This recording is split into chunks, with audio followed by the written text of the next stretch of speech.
سمیتا خان کہتی ہے میں بہت وظائف کرتی ہوں لیکن میرا کوئی کام ہوتا نہیں، وظائف میں جو دنوں کا تعین کرتے ہیں 11 دن 21 دن یہ کیوں کرتے ہیں؟ تو پہلی بات تو ہے کہ اللہ تبارک و تعالیٰ کا ذکر وظائف انسان جب کرتا ہے تو وہ نفع سے خالی نہیں ہے۔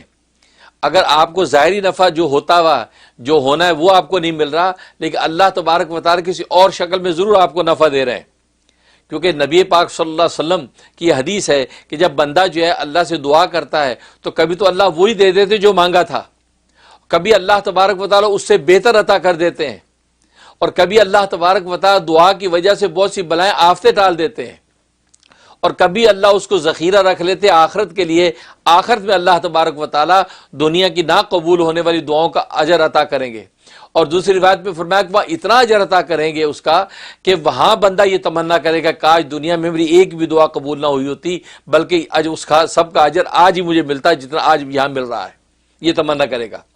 تو اس لیے تو نفع سے خالی نہیں، اور یہ وظائف جو ہے اصل میں دعا ہوتی ہے، یا رزاقو یا رزاقو یا رزاقو، اللہ کو جو پکار رہے ہیں اصل میں آپ ایک دوسری تعبیر سے کنایتاً دعا کر رہے ہیں کہ اے رازق رزق والے آپ اپنی رحمت سے میرے رزق کے دروازے کھول دے، یہ ہو رہا ہے اصل میں، یا فتح کر رہے ہیں تو اے کھولنے والے تو مطلب میری تنگیاں جو دور کر کے کشادگی عطا کر دے۔ تو یہ ذکر و اذکار حقیقت میں دعا ہی ہوتی ہے، اور دعا کے نفع سے خالی ہے نہیں، کیونکہ اللہ کا وعدہ ہے کہ تم مجھ سے دعا کرو میں تمہاری دعا سنوں گا، تو نفع تو ضرور ہوتا ہے، یہ تو ایمان اور یقین رکھیں۔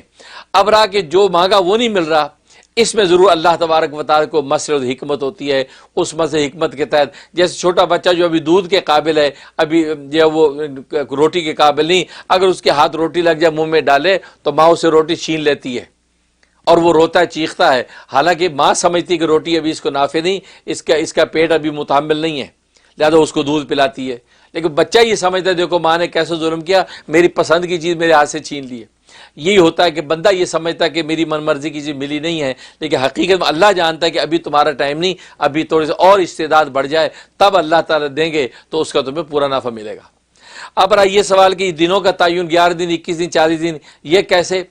اصل میں دینوں کو تعین تجربے سے ہوتا ہے، ایک تو یہ تجربے سے ہوتا ہے، اور تجربے سے ہونے کے ساتھ ساتھ اس کی نظیر جو ہے نظائر جو احادیث کے اندر بھی موجود ہوتے ہیں۔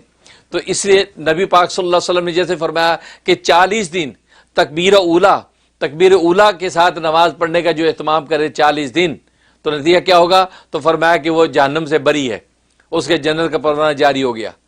اب یہ 40 دن کا تعین نبی پاک صلی اللہ علیہ وسلم نے کیا، اس کا مطلب ہے کہ دنوں کا 40 ہونا، اس سے حضرت موسیٰ علیہ السلام کو فرمایا کہ تم آ کے جو ہے وہ کوہ طور پہ آ کے روزہ رکھو، انہوں نے 30 دن روزے رکھے، روزہ رکھ کے مسواک کر لی، تو اللہ نے فرمایا کہ نہیں، تمہارے منہ کی یہ بو تو مجھے مشک سے زیادہ عزیز تھی، تم نے مسواک کر کے وہ مٹا دی، لہذا 10 دن اور روزے رکھو۔ یہ دیکھو اللہ نے 30 دن کا پھر 10 دن کا، تو یہ دنوں کا تعین ہو رہا ہے اس عبادات کے لیے۔ تو دنوں کا تعین اس کے نظائر خود قرآن و حدیث میں موجود ہیں، اور اس کے پیچھے مصلحتیں ہیں۔ بالکل اسی طریقے سے یہاں بھی جو بتایا جاتا ہے آپ 11 دن یہ پڑھ لیں 21 دن یہ پڑھ لیں، تو جو مشائخ سلسلہ ہیں جو یہ ذکر و اذکار پر جنہوں نے محنتیں کی ہیں، لا الہ کی ضربیں لگائی ہیں، تو وہ تجربات ہیں زندگی کے۔ 40 دن جب ایک بندہ ذکر کرتا رہتا ہے تو وہ چیز راسخ ہوتی ہے، اور اس ذکر کا اصل نور جو ہے اس کو ملنے لگتا ہے، کیونکہ 40 دن کا عدد 40 کا ایسا ہے کہ اس کے بعد جو ہے اس چیز کی حقیقت انسان پہ کھل جاتی ہے، اس لیے فرمایا۔ تو یہ خود نظائر بھی احادیث قرآن میں موجود ہیں، اور پھر یہ ہے کہ مشائخ سلسلہ اپنے تجربات کے ساتھ پھر سامنے والے کے حالات کو دیکھ کے اس کی کیفیت دیکھ کے یہ تعین کر دیتے ہیں، اور اس میں کوئی مذاکرہ نہیں، بالکل کیا جا سکتا ہے۔ شبہ کا ازالہ کچھ ایسا ہے، بڑی ایک کامن سی اور بڑی ایک ضروری قسم کی کا شبہ ہے۔ پوچھتے یہ ہیں کہ لوگ اللہ کا نام لیتے ہیں، وظیفے پڑھتے ہیں، اور پھر وظیفے پڑھنے کے 30 دن کے بعد یا 60 دن یا 90 دن کے بعد انہیں ایسا محسوس ہوتا ہے کہ کوئی فائدہ نہیں ہوا وظیفے پڑھنے کا۔ تو وظیفے پڑھنے کا فائدہ نہ ہونا، اس کی کیا وجوہات ہو سکتی ہیں؟ اور دوسری بات یہ کہ وظیفے پڑھنے کے بعد لازمی طور پہ فائدہ ہونا، یہ کیسے کیا جائے؟ تو یہ کچھ اس قسم کا شبہ آیا ہے، فرمائیے آپ۔ لوگ بھی بیٹے سوچتے رہتے ہیں، کوئی سوال لے آتے ہیں۔ اصل میں وظیفے پڑھ کے فائدہ حاصل کرنا مقصود نہیں ہے، اچھا، مقصود بس اللہ کا نام لینا، اس کی وظیفہ پڑھنا، اس سبب کو اختیار کرنا، بس مقصود یہ ہے۔ مقصود وہ نہیں ہے اب نکاح کر کے اولاد کو پیدا ہونا یہ مقصود نہیں ہے، نکاح کر کے اپنی زندگی کو ایک انس و الفت کا گزارنا مقصود ہے۔ اس لیے امام اعظم ابو حنیفہ رحمۃ اللہ علیہ فرماتے ہیں کہ نکاح کا پرپز انس و الفت ہے، کہ انس و الفت اور راحت کے ساتھ زندگی گزارے بس۔ ہاں یہ ایکسٹرا نفع ہے کہ اللہ تبارک و تعالیٰ اولاد بھی عطا کر دیں، ٹھیک ہے نا۔ تو مقصود فائدہ حاصل کرنا مقصود نہیں ہوتا، مقصود بس آپ کا اللہ کی طرف رجوع اور اس چیز کو پڑھنا یا علاج کرنا۔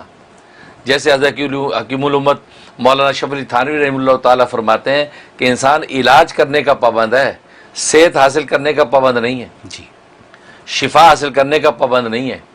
تو بالکل اسی طریقے سے انسان جو وظائف پڑھ کے اس مقصد کو حاصل کرنا چاہتا ہے پڑھ رہا ہے، ٹھیک ہے، ہاں اللہ تبارک و تعالیٰ لطف و کرم سے وہ فائدہ عطا کر دیں تو ایک ایکسٹرا نفع ہے اور اللہ کا شکر کرے، نہیں ہے تو آپ اپنے کام میں لگے رہیں۔ ایک فقیر بے نوا گلی میں کہتے جا رہا ہے، مانگتا ہوا جا رہا ہے، تو بس اس کا کام مانگنا ہے، دینا دینے والے کا کام دے نہ دے، صبح سے شام تک خالیہ چلا جائے، تو لیکن وہ اپنا مانگنا نہیں چھوڑتا، مانگتا رہتا ہے، کبھی نہ کبھی کوئی ہاتھ نکال کے لپ دے دیتا آٹے کی۔ تو اصل میں یہ بات ذہن سے نکال دینی چاہیے کہ فائدہ ڈیفینیٹلی ہونا ہی ہونا۔ اگر یہ مقصد ہوتا تو اللہ تبارک و تعالیٰ سورہ فاتحہ میں یہ نہ کہتا اہدنا الصراط المستقیم، کہ اللہ میں سیدھے راستے پر چلا، تو صراط مستقیم میں چلنا مانگ رہا، منزل نہیں مانگ رہا، یہ نہیں مانگ رہا یا اللہ ہمیں منزل تک پہنچا، یہ نہیں مانگا، حالانکہ منزل مانگنی لیکن راستہ مانگا ہے، راستہ مانگا تو بندے کا کام سیدھے راستے پہ چلنا ہے بس۔ اب منزل ملے نہ ملے یہ اس کا کام نہیں ہے، یہ اس کے سپرد ہے، وہ منزل عطا کرے یا نہ کرے۔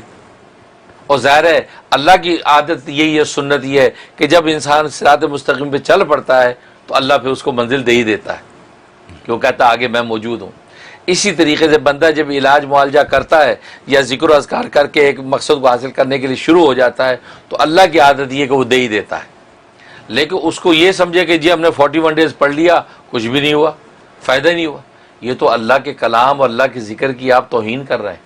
یہ بات نہ کہیں، اس میں یہ سوچے یار میری طرف سے کوئی کمی رہ گئی، پھر پڑھنے میں میرے پڑھنے میں کوئی کمی رہ گئی ہے تبھی وہ تاثیر حاصل نہیں ہوئی۔ اس لیے مشائخ سلسلہ کہتے ہیں کہ جب انسان کسی مقصد کے وظائف کرنے لگتا ہے تو سب سے پہلے تو اس کی اپنے روح کی کثافت صاف ہوتی ہے، گندگی صاف ہوتی ہے۔ جب وہ بالکل شیشہ ہو جاتی روح، اب مزید انوارات کا نفع آنا شروع ہوتا ہے۔ ہماری روح اتنی گندی ہے کہ جب ہم پڑھنا شروع کرتے ہیں تو سب سے پہلے تو محل کچیل صاف ہو رہا ہے، 41 ڈیز اسی میں لگ گئے، اب اگلے 41 ڈیز میں جا کے اب انوارات آئیں گے، تو لہٰذا بات وہی ہے، اور جتنی میلی روح ہوگی اسی حساب سے ٹائم لگے گا۔ اب کپڑا میلا ہے، زیادہ میلا تو زیادہ صابن گھس رہے ہیں، زیادہ اس کے اندر سرف لگا رہے ہیں تو ٹائم لگا، اس کے بعد اب وہ چمک گیا، اب آپ اس کو نیل کے اندر جو ہے وائٹ کپڑے کو نیل کے اندر اس کو چمکا رہے ہیں، پھر اس کو خوشبو چھڑکتے ہیں، تو معلوم ہی ہوا کہ یہ اپنی روح کی کثافت یا اتنی زیادہ ہے کہ وہ کثافت دور ہونے میں 90 ڈیز لگ گئے آپ کے۔ اب مزید اگر کریں گے اب آگے انوارات اللہ عطا کریں گے، کیونکہ اللہ کی سنت ہے کہ اللہ نے کہہ دیا اللہ صلی الانسان الا ما سعى، ہے کہ جو آدمی وہی ملتا ہے جو کوشش کرتا ہے، تو کوشش کرنا بندے کا کام ہے، منزل عطا کرنا اللہ کا کام ہے، وہ عطا کرتا ہے، ٹھیک ہے نا۔ تو ایک یہ بات، دوسری بات یہ کہ بسا اوقات پڑھنے میں اعتقاد کے اندر جو قوت نہیں ہوتی، کیونکہ ایک بات یاد رکھیں یہ عملیات کی جو دنیا ہے، وظائف کی دنیا میں آپ کا اعتقاد بہت سٹرونگ ہونا چاہیے کہ میں یار رضا کو پڑھ رہا ہوں، بس مجھے رزق ملنا ہی ملنا ہے، مجھے اللہ نے روزی دینی ہی دینی ہے، اس کانفیڈنس کے ساتھ پڑھیں۔ یہ نہیں کہ یار پڑھ تو رہے ہیں پتہ نہیں ہے کیسے ہوگا، نہ دکان نہ دفتر نہ ملازمت، رزق ملے گا کیسے۔ اب یہ آپ اپنا کانفیڈنس لوز کر کے پڑھیں تو اللہ کی سنتیں پھر نہیں دیتا، کیونکہ اللہ نے یہ کہا ہے، یہ حدیث قدسی ہے، انا عند ظن عبدی بھی، کہ بندہ میرے بارے میں جیسا گمان کرتا میں ویسے ہی ہوں۔ اگر وہ گمان کرتا ہے کہ نہیں یار رضا کو پڑھنے سے مجھے ملے گی ہے نوکری، تو اللہ کہتے دیکھو اس سے میرے بارے میں یہ گمان رکھا ہے، اس کو اب نوکری دوں گا ہی دوں گا۔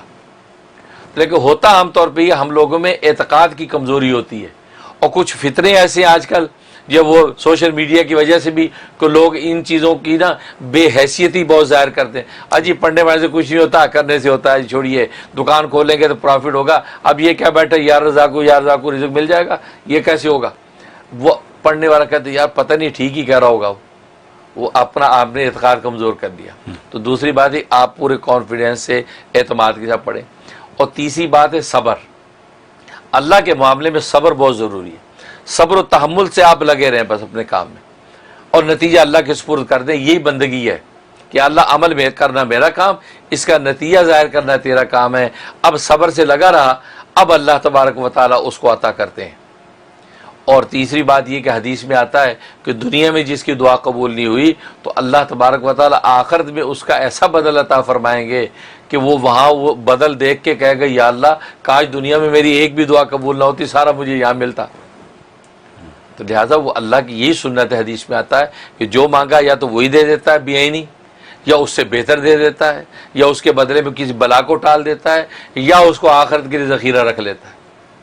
تو اگر زندگی بھر آپ مانگتے رہے کچھ نہیں ملا، سمجھو آخرت میں ذخیرہ رکھ لیا انشاءاللہ، اور وہیں پہ آپ کو اتنا ملے گا کہ آپ تمنا کریں گے کہ دنیا میں کچھ بھی نہ ملتا، سارا یہی ملتا. تو اس لیے اللہ تبارک و تعالیٰ کے اپنے رنگ ہیں، کیونکہ اور وہ اللہ ہر شان میں الگ رنگ سے آتا ہے، لہٰذا ان رنگوں کو پہچاننے کی ضرورت ہے. اسی کو تو معرفت کہتے ہیں. اب ایک اللہ کا عارف کیوں پریشان نہیں ہوتا؟ اس کو پتہ ہے ابھی جو بھوکا اس نے رکھا ہے یہ اس کی ایک شان کا رنگ ظاہر ہو رہا ہے، اب جو عطا کر دیا اس کی دوسری شان کا رنگ ظاہر ہوا. ایک پھر کیا ہوا کہ میرے ہاتھ سے اوروں کو دلا رہا کھلا رہا ہے، خود مجھے بھوکا رکھا ہوا ہے، یہ اس کی ایک اور شان کا رنگ ظاہر ہو رہا ہے. اب علاؤالدین صابر کلیری رحمۃ اللہ علیہ 12 سال تک لنگر بانٹتے رہے، کہ شیخ نے کہا لنگر کے پر بیٹھ جا، لنگر بانٹ. 12 سال تک لنگر بانٹ رہے لوگوں کو، خود کھائے نہیں. 12 سال تک ہڈیوں کو پنجر ہو گئے، پانی پہ گزارا ہو رہا ہے. وہ کہ بھائی ہے تم نے خود کیوں نہیں کھایا؟ کہ جی آپ نے تو کہا تھا لنگر لوگوں کو بانٹ، خود کھانے کی تو بات ہی نہیں کی تھی. سبحان اللہ. اس لیے تو پھر اس 12 سال کے مجاہدے سے کیا ملا؟ پھر خدا نے وہ عطا کر دیا جو بڑے بڑے اولیاء اللہ زندگی بھر نہ پا سکے. پھر وہ علاؤالدین صابر کلیری بنا کہ اس کے فیضان کا کیا عالم، اس کی کرامات کہاں پہنچی کہ خود پیر و مرشد جو ہے بابا فرید گنج شکر رحمۃ اللہ علیہ وہ رشک کر رہے تھے کہ علاؤالدین کہاں سے کہاں پہنچا، اور رشتے میں بھانجے ہیں آپ کے ہو. تو کہنے کا مقصد یہ ہوتا ہے. تو وہ بس یہ اللہ کی ایک شان کا رنگ تھا کہ آپ کے ہاتھ سے دوسروں کے پیٹ بھر رہے، خود فاقے پہ. اب نبی کی دعاؤں سے دنیا نہال ہو رہی ہے. آج عرب دنیا کہاں پہنچی ہوئی ہے، خود رسول اللہ صلی اللہ علیہ وسلم پیٹ پہ پتھر باندھے فاقے سے گزر گئے. تو یہ خدا کی شانیں ہیں. تو الگ الگ شانیں ظاہر ہوتی. عارف کہتے اسی کو ہیں، ان شانوں کے ہر رنگ کو پہچانتا ہے. لہٰذا پڑھنے والے وظائف پڑھتے رہیں، بس اللہ کے رنگ ہیں وہ اپنے وقت میں ظاہر کرے گا. آپ کانفیڈنس سے پڑھتے رہیں، انشاءاللہ ثمرہ ضرور ملے گا. بہت شکریہ حضرت. یہ کوشچن ایسا ہے کہ یہ بہت سے لوگوں کے ذہنوں میں آپ نے کلیریفائی کر دیا، and I appreciate this very much. Thank you so much. حضرت اب وقت ہوا ہے ہمارے شبے کا ازالہ، ہمارے دوسرے سیگمنٹ کا. اور شبے کا ازالہ کچھ یوں ہیں، کسی نے بھیجا ہے اور عام سی بات ہے لیکن شاید بہت امپورٹنٹ بھی ہے. وہ یہ کہ انہوں نے یہ لکھا ہے کہ جب ہمیں اللہ پر یقین کامل ہے، یعنی اللہ جو چاہتے ہیں اللہ پاک وہی ہوتا ہے، یہ ہمارا دین ہے، ہمارا ماننا ہے کہ اللہ کی مرضی کے بغیر کوئی پتا بھی نہیں ہل سکتا. تو ان کا پوچھنا یہ ہے کہ جب یہ بات ہے کہ جو اللہ پاک چاہیں گے وہی ہوگا، تو پھر ہم اپنی زندگی کے راستوں کو بدلنا کیوں چاہتے ہیں؟ تعویذوں سے، وظیفوں سے، چلوں سے، مختلف دعاؤں سے. آج کل سوشل میڈیا کے اوپر بھی اتنے پڑھنے پڑھانے کی چیزیں آ رہی ہیں کہ یہ کریں اور امیر ہو جائیں، اور وہ کریں تو شادی ہو جائے. اور تو جب انہوں نے یہ بھی لکھا ہے کہ شادیاں تو طے ہو جاتی ہیں، جوڑے تو اللہ پاک بناتے ہیں. تو جب جوڑے وہاں سے بن کے آتے ہیں اور وقت بھی مقرر ہوتا ہے تو پھر پریشانی کس بات کی؟ تو یہ انہوں نے کافی تفصیل سے، مطلب اسی سلسلے میں اور بھی تفصیل انہوں نے لکھی. تو لیکن لب لباب یہ ہے. اصل میں بات یہ کہ یہ بات پتہ نہیں نا کہ اللہ کیا چاہتے ہیں، جی تبھی تو ہم یہ ساری بھاگ دوڑ کرتے ہیں. اچھا. اگر ہمیں یہ پتہ چل جائے کہ اللہ یہ چاہتے ہیں جی تو پھر بھاگ دوڑ کی ضرورت ہی نہیں ہے. جی کیونکہ اس پر مطلع تو کوئی ہو نہیں سکتا کہ اللہ کیا چاہتے ہیں. جی اللہ یہاں رشتہ کرنا چاہتے ہیں، یہاں چاہتے ہیں، یہاں چاہتے ہیں. 4 لڑکیاں ہمارے سامنے ہیں، جی 4 خاندانوں کی لڑکیاں ہمارے سامنے. اب ہمیں تو پتہ نہیں اللہ اس میں سے کون سی چاہتے ہیں. جی تو اب ہمارا کام یہ ہے کہ اب ہم چاروں جگہ پہ رشتے بھیجیں، جی تو جہاں اللہ چاہتے وہ ہو جائے گا، وہاں ہو جائے گا. اس لیے تو ہم یہ ساری بھاگ دوڑ کرتے ہیں کہ اللہ چاہتے کیا ہے اس پر ہم مطلع نہیں ہیں. تبھی ہم راستے بدلتے ہیں. ایک راستہ بدلتے ہیں، اپنی مالدار بننے کے لیے نہیں ہو پاتے تو دوسرا بدلتے، پھر تیسرا. کیونکہ ہمیں یہ پتہ نہیں کہ اللہ کیا چاہتے ہو سکتا ہے کہ اللہ دوسرا راستہ چاہتے ہو. تو عدم اطلاع کی وجہ سے تو ساری بھاگ دوڑ ہے. اچھا لہٰذا یہ اعتراض ہی غلط ہے کہ یار اللہ جو چاہتے وہ ہو جائے گا، ہاتھ پہ ہاتھ رکھ کے بیٹھ جائیں۔ اور پھر دوسری بات یہ ہے کہ اصل میں دنیا میں رہتے ہوئے ہمیں جو ہے وہ تقدیر کے حوالے سے بات کرنے کی ضرورت ہی نہیں ہے۔ جی کیوں؟ اس کی وجہ یہ ہے کہ یہ تقدیر کا معاملہ مرنے کے بعد کا ہے۔ تقدیر کا معاملہ دنیا میں رہتے ہوئے آپ جو اللہ کے رسول کی ہدایت کے مطابق زندگی کو گزاریں گے، آپ تقدیر کے فیصلوں پر اپنی زندگی کو جو ہے وہ نہیں موڑیں گے۔ یہی وجہ ہے کہ حضرت آدم علیہ السلام سے جو غلطی ہوئی، آپ نے پھل کھا لیا، تو دنیا میں آنے کے بعد آپ 350 سال روتے رہے، معافیاں مانگتے رہے، توبہ کرتے رہے، آہوزاری کرتے رہے۔ لیکن کہتے ہیں کہ جب آپ کا انتقال ہو گیا تو وفات کے بعد حضرت موسیٰ علیہ السلام کی ملاقات ہوئی حضرت آدم سے۔ تو حضرت آدم علیہ السلام سے حضرت موسیٰ علیہ السلام نے اعتراض کیا کہ بابا جان آپ نے کیا کیا؟ اچھی بھلی جنت میں زندگی گزر رہی تھی، ہم بھی جنت میں رہتے، خام خواہ آپ نے وہ پھل کھایا، آپ کی اس خطا کی وجہ سے ہم سارے زمین پہ آ گئے، اور زمین میں جو مشقتیں اٹھائی ہم نے اپنی امتوں کی طرف سے، یہ مشقتیں آپ وہ نہ کرتے تو ہمیں یہ مصیبت نہ پڑتی۔ یہ انہوں نے وہاں عالم آخرت میں بات کر رہے ہیں۔ تو نبی پاک صلی اللہ علیہ وسلم فرماتے ہیں کہ بابا آدم نے کہا کہ بتاؤ کہ جس چیز کا فیصلہ اللہ نے میری پیدائش سے 40 سال پہلے کر کے رکھ لیا تھا کہ یہ ہوگا، تو میری کیا مجال میں اس کے خلاف کرتا؟ تو اللہ نے تقدیر میں لکھ ہی دیا تھا کہ میں نے پھل کھانا ہی ہے اور زمین پہ اترنا ہی ہے، تو میری کیا مجال کہ میں اللہ کے لکھے کے خلاف کر پاتا؟ تو یہ کہا تو نبی پاک صلی اللہ علیہ وسلم فرماتے، حدیث میں الفاظ ہیں کہ موسیٰ علیہ السلام کو بابا آدم نے لاجواب کر دیا، وہ خاموش ہو گئے۔ تو معلوم یہ ہوا کہ تقدیر کا حوالہ زندگی میں ہم نہیں دے سکتے، زندگی کے بعد کے معاملات ہیں یہ۔ تو زندگی میں رہتے ہوئے ہمیں وہی کرنا ہے جو حکم ہے کہ وَأَجْمِلُوا فِي الطَّلَبِ وَتَوَكَّلُوا عَلَيْهِ، کہ نبی کو بھی اللہ نے یہ حکم دے دیا کہ آپ جی اپنے اسباب مہیا کریں کسی کام کے کرنے کے، پھر اللہ پر توکل کریں کہ اللہ اس اسباب کا نتیجہ ظاہر کریں گے۔ آپ کھیتی کے اندر بیج ڈالیں، اب اللہ پر نتیجہ چھوڑ دیں کہ اب یہ فصل ہوگی۔ آپ میاں بیوی کا ملاپ کریں، اب اللہ پر چھوڑ دیں کہ اولاد پیدا ہوگی۔ تو گویا کہ یہ اسباب اختیار کرنا آپ کا کام ہے۔ آپ گویا کہ علاج کرنے کے پابند ہیں، شفا پانے کے پابند نہیں ہیں۔ اس لیے ہمارا کام علاج کرنا ہماری ذمہ داری ہے، ہمیں صحت مند ہونا ہماری ذمہ داری نہیں، کیونکہ صحت و شفا ہوتا ہے نا اللہ کا کام ہے۔ جی ہاں، تو اس لیے جو ہے دنیا کے اندر یہ تشدد جو افعال کا یہ اسی لیے ہے کہ ہمیں ایک تو اللہ کے منشا کی پتہ نہیں ہے، لہذا اور دوسرا کہ شریعت کا حکم یہی ہے کہ شرع فطر کے مطابق زندگی کے جو اسباب اختیار آپ کرتے رہیں، اللہ اس کے نتائج ظاہر کریں گے۔ اور تیسری بات یہ کہ اللہ نے تقدیر میں جو یہ اگر لکھا ہے کہ یہ شخص جو ہے بیمار ہوگا، تو اللہ نے یہ بھی لکھا کہ فلاں دوا سے ٹھیک بھی ہو جائے گا، فلاں ڈاکٹر کے پاس جائے گا تو ٹھیک ہو جائے گا۔ اللہ نے اسباب بھی ساتھ لکھے۔ اسی طریقے سے اللہ نے اگر یہ لکھا کہ اس لڑکی سے اس کا نکاح ہوگا، تو اس میں تقدیر میں یہ بھی لکھا کہ اتنے مہینے بعد طلاق بھی ہو جائے گی۔ تو طلاق ہونا بھی تقدیر ہی کے اندر موجود ہوتا ہے۔ ہاں، پھر طلاق کے بعد ایک اور لڑکی سے شادی ہوگی تو وہ بھی تقدیر میں لکھا ہوا ہے، پھر اس سے بھی انبر ہو کر طلاق ہو، وہ بھی تقدیر کے فیصلے ہیں۔ تو اس ساری زندگی جو اللہ نے لکھ کے رکھی ہوئی ہے، اور اپنے وقت پر انسان کے اپنے افعال و اعمال کے نتیجے میں وہ چیزیں ظاہر ہوتی رہتی ہیں۔ بہت خوب۔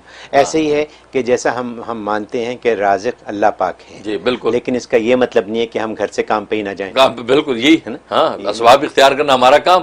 اب اللہ ہماری تقدیر کا رزق ہمیں اتار دیں گے۔ اللہ سے اپنی تقدیر میں برکت مانگنا، یہ اس کی دعا جائز ہے۔ بالکل، برکت کی دعا ہر جگہ کرتا ہے انسان۔ بالکل۔